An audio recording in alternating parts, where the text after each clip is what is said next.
Hello, welcome to the Grow Your Wealthy Mindset podcast, where it is all about helping amazing physicians just like you create a wealthy life free from burnout and with the financial security to practice medicine on your own terms. I'm your host, Dr. Elisa Chiang. Welcome back to the Grow Your Wealthy Mindset podcast. I know I always say I'm excited about the guest I'm bringing on, but today I'm really super excited to have Dr. Elaine Stageberg. She truly embodies being an example of what's possible for all of us. Elaine is a trained psychiatrist, but now a full-time real estate investor and co-founder of Black Swan Real Estate, where she manages a portfolio of over $330 million in real estate assets, along with her husband, Nick. She has what she's recently described as a wildly romantic marriage, which I love, to a man that she works alongside all day and night because they work both on the real estate business as well as raising 4 young children. There's so much we could talk to about today. You are such a wealth of knowledge, and I'm so honored that you took time from your busy schedule to record for this podcast. I really thought long and hard about what would benefit my listeners the most. And since this podcast is called the Grow Your Wealthy Mindset podcast, I thought we'd talk about how you grew your wealthy mindset. I know you started from humble beginnings, and you certainly didn't grow up around wealth. Yeah, absolutely. Oh my gosh, thank you so much for that introduction. I'm smiling over here about your comment on the marriage. Definitely a big part of my success in life in general, and then certainly my financial success. Is having a spouse that I'm very aligned with. So I'm sure we'll get into that. But let's dive into that question. That's such a good one, and it's one that I don't get very often. Right? People often want to just jump right into what was your first real estate investment or how did you scale the portfolio? But I really think that in terms of the desire to even invest in real estate in the first place, the desire to even, spend my mental energy on thinking about money came from my childhood. And, kind of long story short, unfortunately, my father really struggled with substance use. He eventually died of an opioid overdose. And Nick's mom had a traumatic brain injury when he was 6 and was really never able to, have economic prosperity after that. And so we both, separately from each other, had a lot of financial insecurity growing up, physical insecurity, probably Nick more than me. Nick struggled with like homelessness and not having enough to eat. Blessedly, we did always have a home and we generally had enough to eat, but really that's about it. We were, things like needing, $10 to go on a school field trip, like was just not going to happen in my family. And I saw that pain growing up, and I saw what I perceived to be prioritizing short-term needs over long-term needs, which is just so, painfully evident when there's substance use, right? You can see someone spending money on substances instead of putting money aside to, pay the mortgage and those sorts of things. And I knew at a very young age that I did not want to recreate that pain. And so looking back now as someone who is very financially secure, I'm so grateful that I had those early years with financial insecurity, because sometimes we learn the most from the most serious pain. And then kind of fast forward through the journey, and happy to dive into whatever these portions make sense and you feel like would be valuable for people to hear. I'm very much an open book. But I was legally emancipated when I was 16. I knew that if I stayed in a household with, serious substance use, that my chances of going to college and having a successful adulthood were very slim. So I became legally emancipated. I got a job. I lived in Section 8 housing. My rent was $25 a month. I rode the bus and begged friends and things for rides. My friends' parents would often help me out by, dropping off bags of groceries and those sorts of things. But I'll tell you the honest truth. How happy I was then at 16, living in government subsidized housing and literally having about $400 to $500 per month is about the same level of happiness that I am now at 37 years old and having very large sums of money on both, a monthly income and my net worth.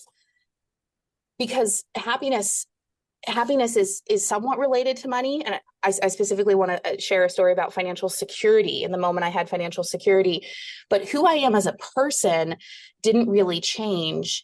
And I've always had this deep sense as my wealth grew and my income grew that, well, so what? I could lose it all because I used to live with nothing and I was just as happy then. I had friends, I was striving, I was getting an education, I had a sense of hope for the future. Those are all the same things that make me happy today.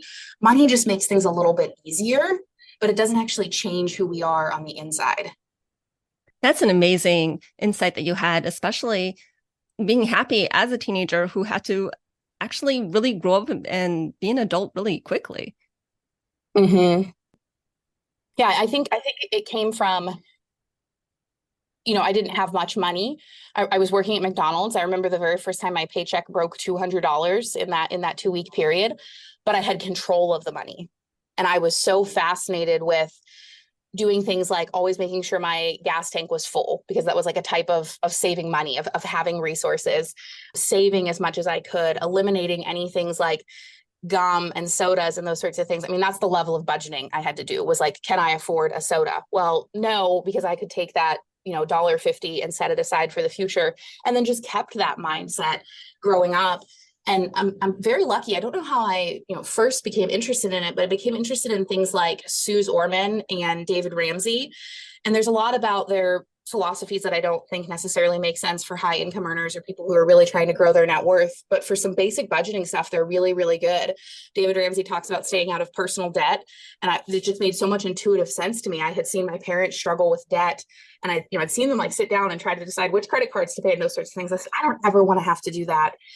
And then Suze Orman talks a lot about having a good credit score. And so from a very early age, I was focused on how can I get, a Visa with a $500 credit limit and put the gasoline on it and pay it off, because I knew I eventually wanted to have a house and some other things, and having good credit would be, my ticket to that. I didn't have parents that I could use to help me launch financially. So I had to launch myself financially. But it all came from seeing the pain that my parents had because of mismanaging money, and knowing that I had to do it differently, but feeling satisfaction that even though I had very little money, because I was a teenager working and living on my own, I at least had control of it. Did you have guidance or any mentors or any other adults you could go to for advice at that time? Some, I was kind of your stereotypical like good girl in school, and I had a lot of close friends that came from good families, and their parents would, help me out. As I mentioned, sometimes they'd bring food over or their leftovers, or, help me buy winter coats, those types of things. I didn't necessarily ask them, financial questions like to me, it was just so simple. Like, I just have to save as much as I can. I just have to not spend frivolously. But I do remember like reading from Oprah magazine. I remember that very clearly, reading from Oprah magazine. That's where I first learned about Suze Orman, just kind of getting my hands on as much financial literacy stuff as I could. I don't know who planted that seed. Surely it must have been someone. Like, I wasn't born knowing, Dave Ramsey and Suze Orman. I don't know who that was, but some of those seeds were planted that then I was able to consume, some of that stuff from what was out in popular culture. Yeah, so you really developed a sound financial background from a really early age, it sounds like. Yep, absolutely. And so then take us forward. What were your thoughts about going to college and taking, I assume, a lot of debt to, get your education, both undergrad and medical school?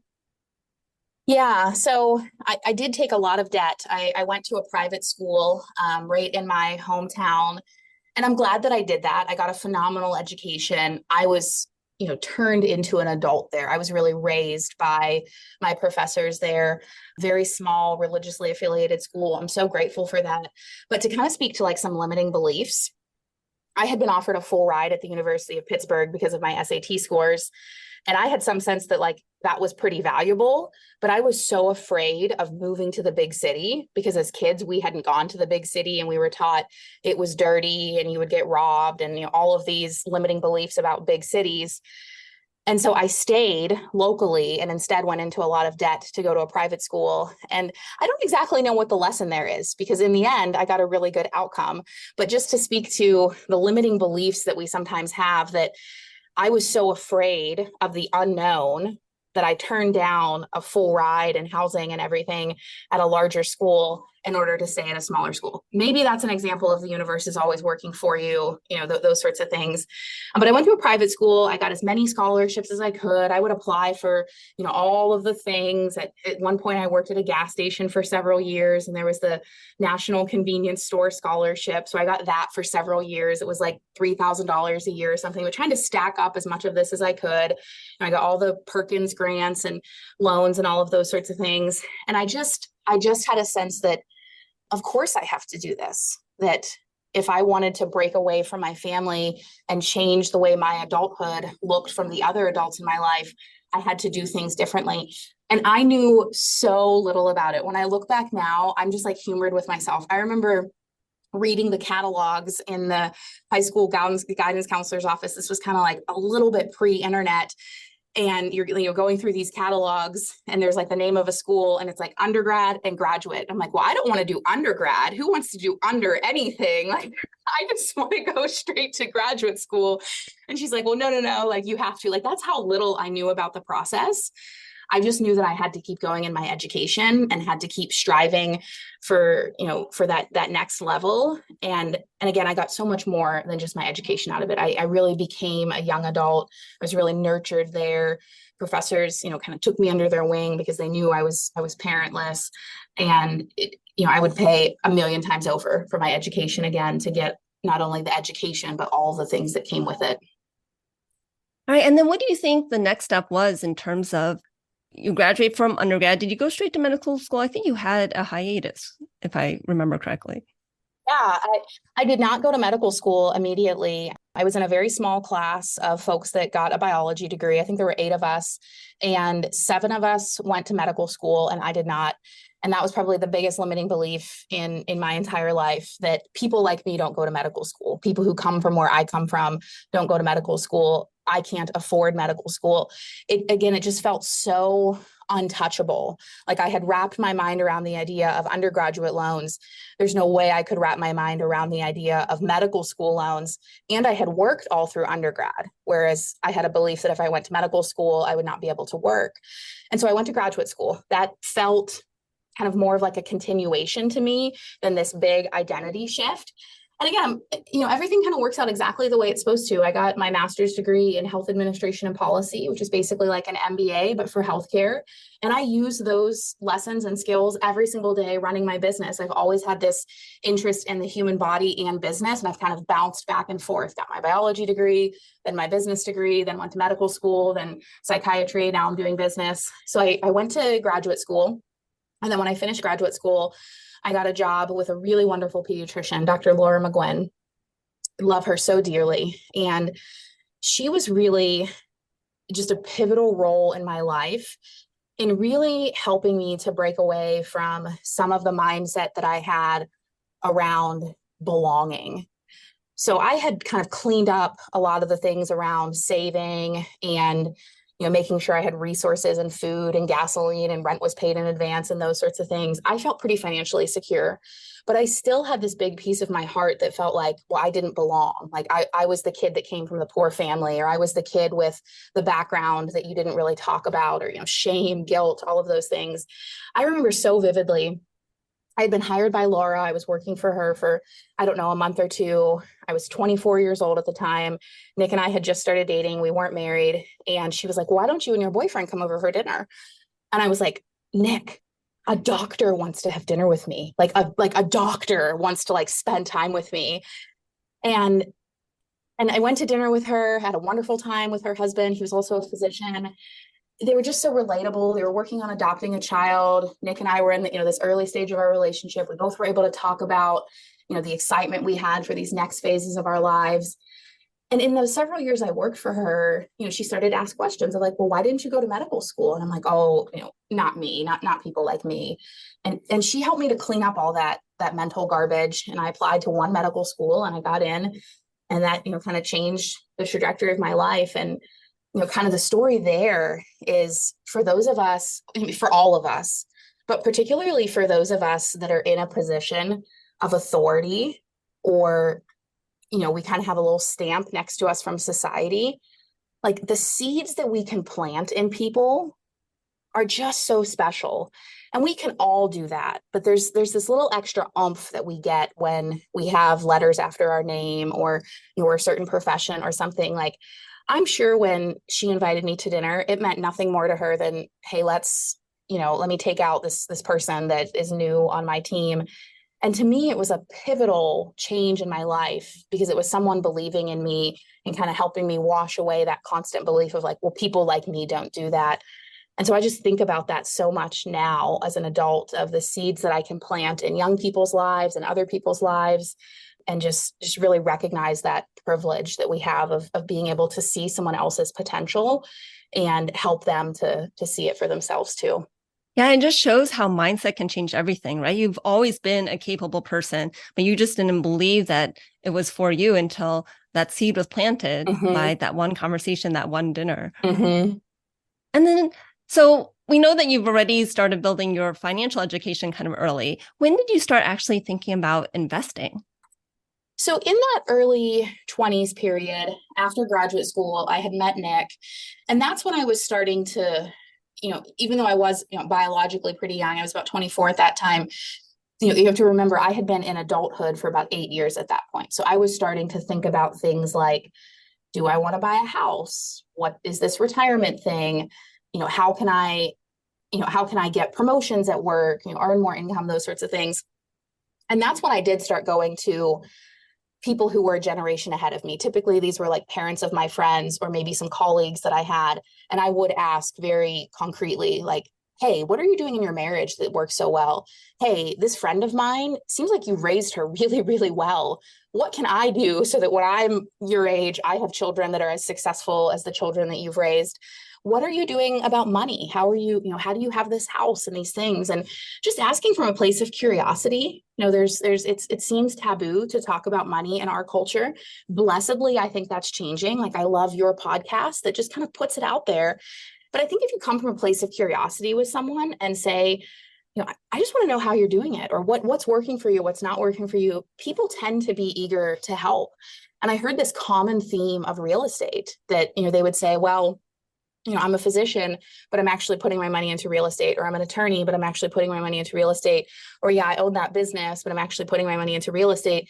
And Nick was having very similar experiences. So when we first met, we started talking to each other about, were we going to get married? Were we going to have children? Were we going to buy a house? How were we going to handle money? And we both were like, wow, we keep hearing this like real estate story. We should be a part of that. We should figure that out. And so at that point, I owned my own home. Again, kind of thinking of that like Suze Orman, Dave Ramsey. I got my hands on home ownership, as early as I possibly could. That felt so secure and safe to me. Nick also owned his own home. So we moved into his home, converted mine into a rental. It was another few years before we were able to save up enough money to buy what I call our first purposeful investment property, where it was a home that we never intended to live in. We only ever intended to fix it up and to hold it as a rental. And then we just kept going and going and going. We saw the income that we were getting on a monthly basis, the way our net worth was growing, the value of those properties were going up. And it just became so intuitive to say, let's have some sacrifices in our incomes. And again, we were married at that point. There was a small period where we were both working before I went to medical school. We didn't have children yet. Remember, we both came from almost nothing in childhood. So even though our combined income was probably somewhere between 90 and 110,000, we thought we were the richest people in the world. We were like, wow, we can live off of like 30,000 of this and save the rest and invest it in real estate. And we were just so committed to the future. And, sometimes we have these like limiting beliefs that come from childhood or whatever, but sometimes we kind of have these little like sweet naivetes. Like I was like, oh, like we'll just live off of like almost nothing of this and invest the rest. And I don't know if I would have had that had I had a very, financially successful childhood and had wanted, sort of more of those creature comforts in early adulthood. So we did that for many, many years and just kept growing the portfolio and growing the portfolio. And one of the things that just really stuck with us is Dave Ramsey has a quote that says, if you live like no one else, later you can live like no one else. And we would just tell ourselves that over and over and over when we would see friends take like, months long vacations to Europe in between years of medical school or those sorts of things. And, of course I wanted those things too. I'm human. And instead I would say, well, I'm going to try to buy a house this summer instead. And it just gave us so much focus and clarity of purpose. So then, or you started investing in the real estate even before you went to medical school. And we talked about what enticed you to actually finally make the bet on yourself and go to medical school. What were your thoughts about what your future would be at that point? So I had some clarity, and believe it or not, the life that I'm living today is like 90% there. So I thought I would practice medicine. I knew I was very interested in business and the administrative side of things. In medical school, I served on like the dean's committee and the curriculum committee, kind of guiding the medical school, those sorts of things.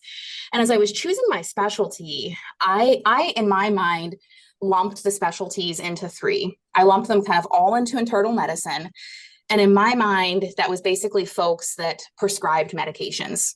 Then I lumped together all of the surgical specialties. And in my mind, that was people that worked in an OR. And then I put psychiatry kind of by itself. And for me, I had this sense, I don't know where it came from. I think I created it myself, but it was very powerful for me that if I was going to spend all of this time doing something in residency, I wanted to get more than being a doctor out of it. So what that meant to me was this is like so silly to say, I can't believe I'm going to say it on a podcast, but I would think like, what if there's like Armageddon? Like if you're an internal medicine physician and you don't have a pharmacy, you probably can't do much to help the patient. If you're a surgeon and you don't have an operating theater, probably not much you can do to help the patient. But if you're a psychiatrist, like you are the therapy, you are the treatment. It's kind of like inside of you at all times. So that's how I chose my specialty. And then I also had some sense of entrepreneurship at that point. And I have so many examples of, direct primary care and private practice and all sorts of things. But at the time when I was choosing my specialty, I perceived that the medical specialties or the surgical specialties, it was very challenging to go out and do it alone. But as a psychiatrist, you literally need like a sign and a panic button and you can open an office.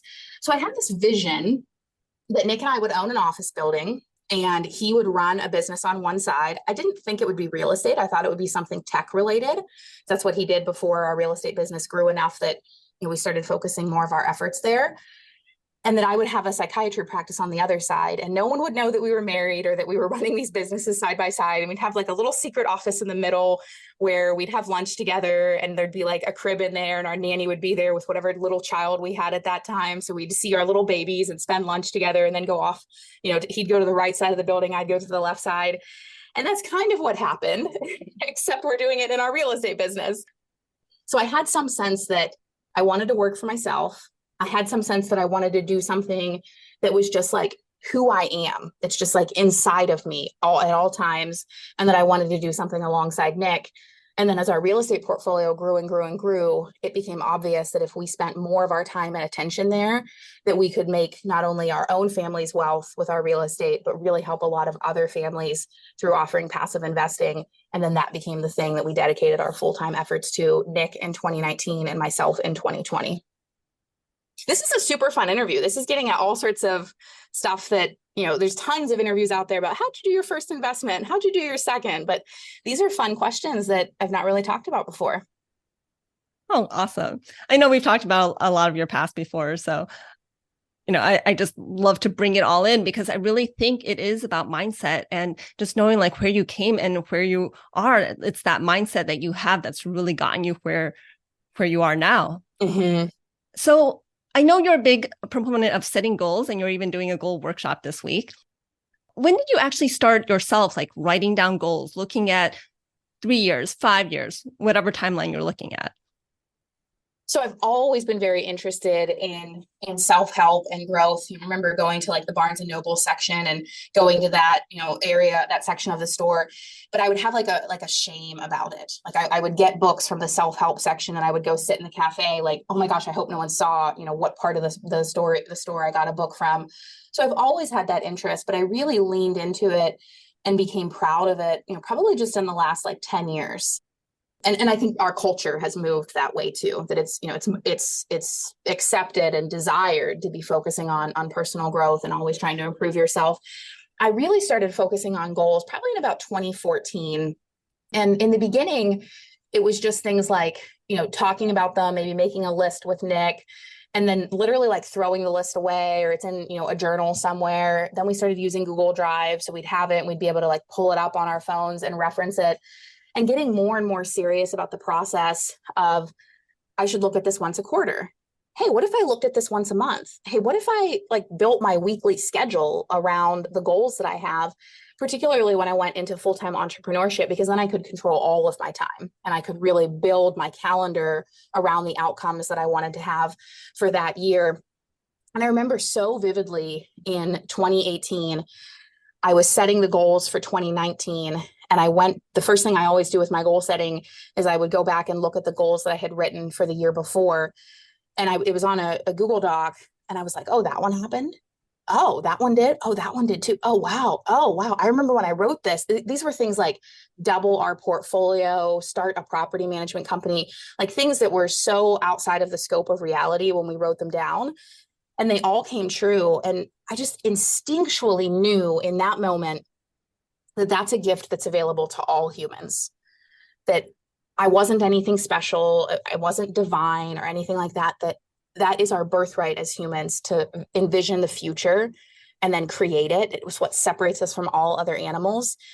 And that if I would just take the time and the effort to write down my goals and to hone them and to embody them and to focus on them on a very consistent cadence, that there was a high likelihood that I could accomplish pretty much anything I set my mind to, right? If people can run for president and create the iPhone and get to the moon and all of these other things that humans have done, then I can double a business and have children and, do these other things. And it was really around 2018 that I started to see goal setting as something that was like mandatory in my life versus something that was fun to do, that I would do, once a year and just kind of put away. Yeah. And I think also just seeing what's possible, like you talked about creating the iPhone. There's a story about the fact that I can't remember if it was a 4-minute mile or 5-minute mile, but there was like some limit where people couldn't get past that fast past that. And then once one person did, then other people did afterwards, because it just became a reality, became possible. Absolutely. I think it sounds so simple, right? But it's so true. And you can just let your mind just really go down this rabbit hole.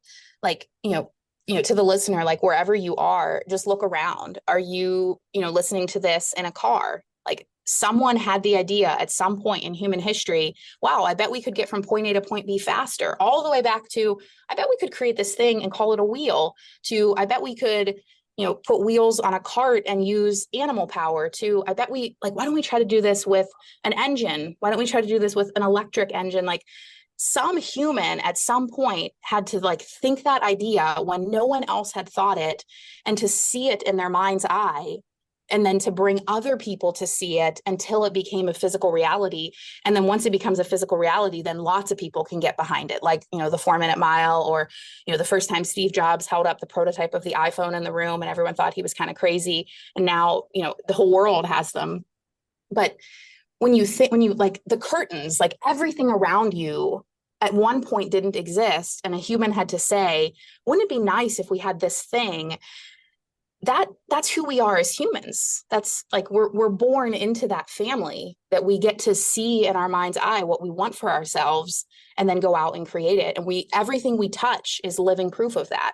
So anytime there's doubt of, I really want to, double my business or whatever it is. Oh, I'm not sure I can do that, right? We're conditioned by naysayers that, don't think too big and don't try too hard and don't be too greedy and, all of these things. But you can also just pick up something. You can pick up a pencil and say, this pencil used to not exist. And at one point, a human said, wow, if I created something that I could put in my hand, I could write something down. If a human can come up with that, and I'm a human, then I can double my business, or whatever the thing is that's on your heart. Yeah, you read my mind. I was going to say, like, what do you do when you start to experience some of the self-doubt of being able to achieve all the things that you've actually been able to achieve? I literally tap into the power of all of humanity. And you can go as little or as far with this as makes sense for you. If there's a religious belief, kind of lean into that.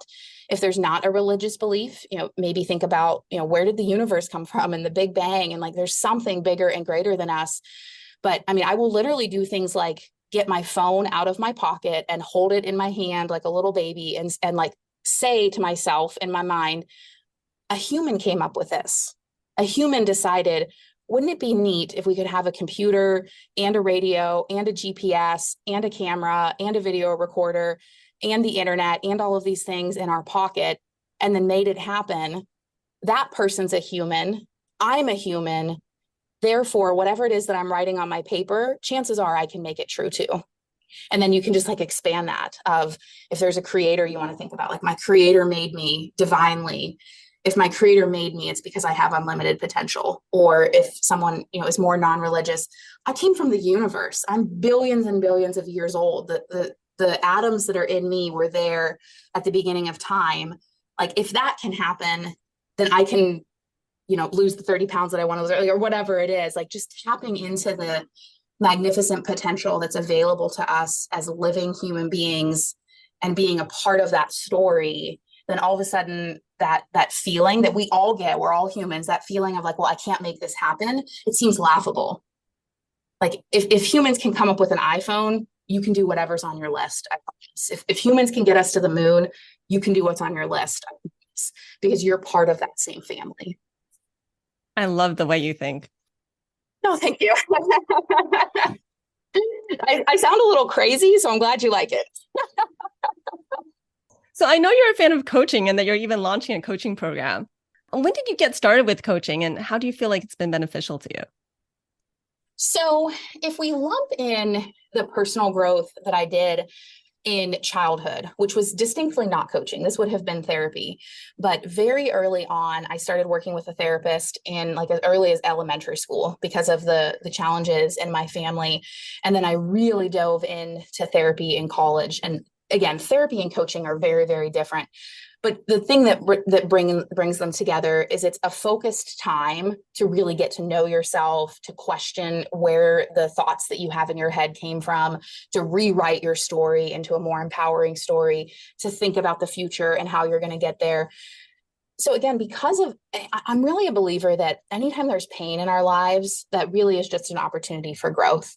I don't know that I would have had access to all of that therapy as a child if there hadn't been such pain in my childhood. But I had many very loving, caring professional adults in my life that I worked with all through childhood and then a lot in undergrad to really like shape my identity. Like, no doubt that's what made me say, I want to be emancipated at 16 and I'm going to go to college. And, these things, I probably wouldn't have come to those conclusions if it weren't for those years of therapy. In terms of, actual coaching, which again, coaching and therapy are very, very different. In terms of actual coaching, I really dove in 2019. I went to Unleash the Power Within by Tony Robbins. Highly recommend any of his events for anyone. And the ideas are so simple. It's basically the idea that you create your reality from your thoughts. We all have limiting beliefs. The extreme majority of our limiting beliefs are all totally not true. And if you overcome your limiting beliefs, you're probably going to get what you want in life. And he just drills that into your nervous system over 3.5 days. And then I went on to do many more of his programs. I went on to hire a personal coach. I've hired several coaches since then, have been in several coaching programs, went on to do Tony Robbins Platinum, join other masterminds, strategic coach.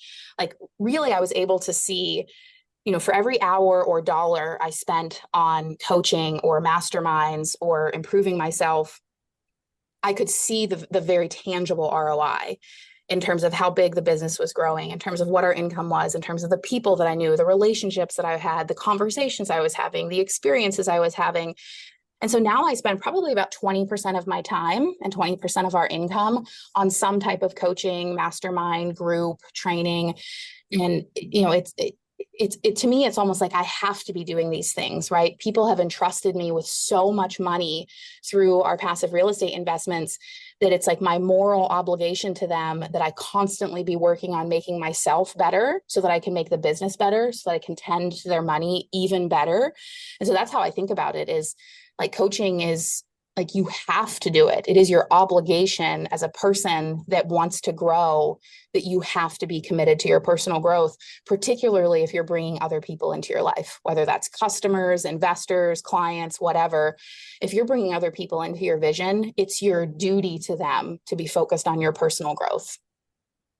Wow, that's quite a statement. Yeah, I also have a line item budget for coaching, though it doesn't sound like it's quite as much as, it's nearly not as much as you're putting towards it. But yeah, no, obviously I totally believe in coaching. And so tell us about the coaching program that you're starting. Yeah. So a lot of people over the years have asked me to do coaching, either, just sort of general mindset coaching. They see what I've created with our entrepreneurship and our marriage with the kids, or real estate specific coaching. And I historically have said no. I'm running this very large real estate private equity firm and this property management company, and really wanted to focus my efforts there. But I'm also a believer that when the universe asks you for something over and over and over, and you deny the universe, that is a rude thing to do. And so I started to say to myself, well, Elaine, this is the universe. Like, there's so many people that are asking you to create this thing. You should step up and do it. And so I did. So we created a 12-week program. I'm launching it right now. We'll get started at the end of November. We'll go through Q1 of 2024. And basically what I put together is all of the mindset and creating empowering stories and coaching, all of those things that have really helped me create kind of this dream life over the last many years. I've put that into modules where there will be recorded content that goes out that people can review on their own time. We'll bring in guest coaches in those specific areas. Once a week, we'll have live coaching where my commitment is that whoever shows up and raises their hand, I'll stay on that call all the way till the end until everyone has an opportunity to be coached. We'll have a private Facebook community where people can support each other. And my commitment to people is that I'll comment on every single post in there to support people through our weekly calls. We'll have a real estate specific week. I'm sure we'll talk about real estate, all through the program because people are intensely interested in that for, getting financial freedom and all of the downstream effects that come from that. So we'll have 1 week where we really dive into real estate terminology, active investing, passive investing, scaling, all of the things that people want to know for the various ways that they can invest in real estate. We'll have a relationship week. It's probably like the number 2 question that Nick and I get is like, how are you so in love? How was your marriage so good? So we'll have a whole week, focused on that and kind of wrapping that all up into one package, doing it in a small group format so that people can learn and benefit from each other. And I think the thing that's been so neat in creating it is that I've been in such flow creating it. And that's how I know it's the right thing to do. That once I made the commitment to say yes to the universe, like I had the whole program written out within an hour and I'm putting things together and I'm just so excited. And, lots of people are enrolling and are getting very excited about it. So it feels good. I don't know if I'll offer another coaching program again. I have this big real estate company I'm running that really needs a lot of my time and attention. But for now, I'm saying yes and enjoying, what's coming and serving the people that do sign up. And maybe there will be another one in the future. Maybe not. We'll see. Wow. So unfortunately for our listeners, you may not actually get this episode before your coaching program is closed or has already started, but that's amazing, everything you're doing. So I'm just going to end with one last question, and that's, what do you think about real estate investing now with the current high interest rates and a lot of people thinking that maybe it's not the right time? Yeah, that's an excellent question. That's certainly the question of the year for 2023. And my answer is you should always be in the game. You should always be looking at deals. You should always be doing underwriting. You should always be talking to lenders, keeping your pulse on the market. The real estate market is very what's called inefficient. So although, there's interest rate and price and inventory and those sorts of things, particularly in the single family home market, there's always a situation where that family needs to sell. There's been a divorce, there's been a death, they've got a job placement across the country. They, had a baby 2 years ago and the house was too small and now they have another baby coming and they're busting out of the seams. Like there's always a problem that can be solved in housing that if you can swoop in and help that person solve that problem by acquiring that property. And, maybe you close on the day of their choosing, or there's other things that you can do because as an investor, you have a little more flexibility than an owner occupant. You can always make deals come together. That being said, deal flow is slow right now and interest rates are high and price is not coming down because although there's a relationship between price and interest rates, there's a stronger relationship between supply and demand. And there's just not enough houses in the country. And so that law of supply and demand is kind of trumping the law of price, interest rate, inverse correlation. So be cautious, but absolutely be in the game. Kind of simplify all of that down. One of the things that I learned from my mentor, Gary Keller of Keller Williams, he owns the largest real estate company in the world, is he says, investing in real estate is like having a yo-yo on an escalator. So the yo-yo is the, 3 to 7 year cycle. Values go up and down. You just know that going into any type of investment, whether it's the stock market, real estate, whatever, you just have to know in your soul that sometimes the value is going to go down and that's okay. But real estate is an escalator. And if you just keep your eye off of the yo-yo and keep your eye on the escalator and think about how can I get as many dollars of my wealth onto the escalator and then hold through the minor ups and downs, there has never been a 10-year period in US history where the value of real estate did not go up during those 10 years. So that's how I think about real estate is right now it is tough. Right now interest rates are high. Right now deal flow is slow. but how can I get as many dollars as possible into wise choices so I can get on that escalator? We closed 4 deals this year, which is a little bit slow for us, but to say that we're still very active, we still were able to put 4 very good deals together this year. Thank you so much for coming on the podcast today. I'm sure our listeners are going to love this episode. Yeah, thank you so much. This was a blast. Thank you for having me. And thanks for listening to the Grow Your Wealthy Mindset podcast. If you enjoyed this episode, I would love it if you could share it with your friends and colleagues. And now for the disclaimer. I am not a certified financial planner, accountant, or attorney, and nothing I say should be construed as professional investment, tax, or legal advice. This show is primarily for your education and entertainment. I am a physician, but I'm probably not your physician. So if you need any medical advice, please contact your own physician. Thank you.